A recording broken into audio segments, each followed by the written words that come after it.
হলো মহিলাদের নেকাব পরা ও সতর ঢাকায় বিষয়টি কি কোরআন শরীফে উল্লেখ আছে? থাকলে কোথায় আছে ও কতটুকু ঢাকার কথা বলা আছে দয়া করে জানাবেন। সূরা নূর আয়াত নম্বর 31। এই আয়াতে আল্লাহ রাব্বুল আলামিন বলেছেন, ওয়ালা ইউবদিনা যিনাতাহুন্না ইল্লা মা যাহারা মিনহা। মহিলারা তাদের শরীরের সকল সৌন্দর্য এটাকে ঢেকে রাখবে, এটাকে প্রকাশ করবে না, ইল্লা মা যাহারা মিনহা, তবে যেটা এমনি প্রকাশিত থাকে সেটার কথা ভিন্ন।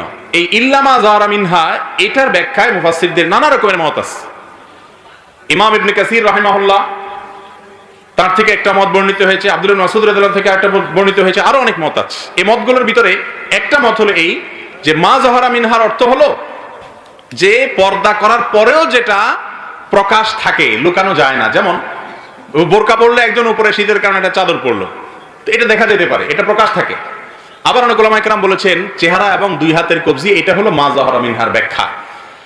তো এই ক্ষেত্রে কোনো আলেমেরই দ্বিমত নাই, যদি কোনো নারী তার শরীরের কোনো অংশ যেটা না খুললে নয়, চেহারা এবং দুই হাতের কবজির কথা বলা হচ্ছে, যারা এটাকে খোলাকে জায়েজ বলেন তারাও বলেন যদি ফিতনার আশঙ্কা থাকে তাহলে সেটা খোলা জায়েজ নাই।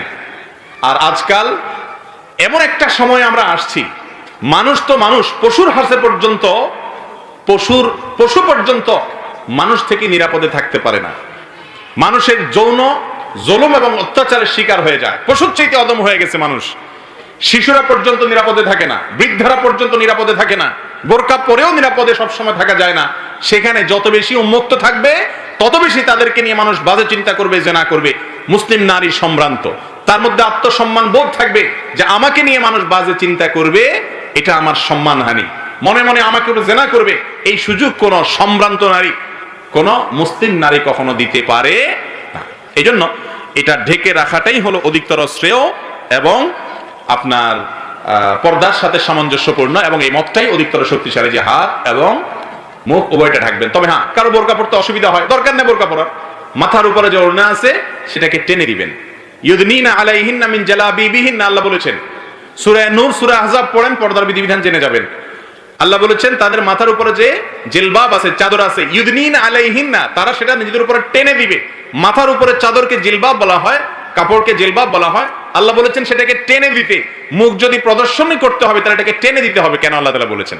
বোঝা গেছে যে এটা কি করা যাবে না, প্রকাশ করা যাবে না। তবে হ্যাঁ, এমন হতে পারে কেউ মাথার কাপড় টেনে ঘোমটার মতো দিলেন, পুরোপুরি ঢাকলেন না, এবং তিনি এমন ভাবে চললেন যে কেউ তার দিকে খুব ভালো করে চেষ্টা করে দেখতে চাইলে দেখা ছাড়া সাধারণভাবে দেখার সুযোগ নেই, এভাবে চলতে পারেন। এবং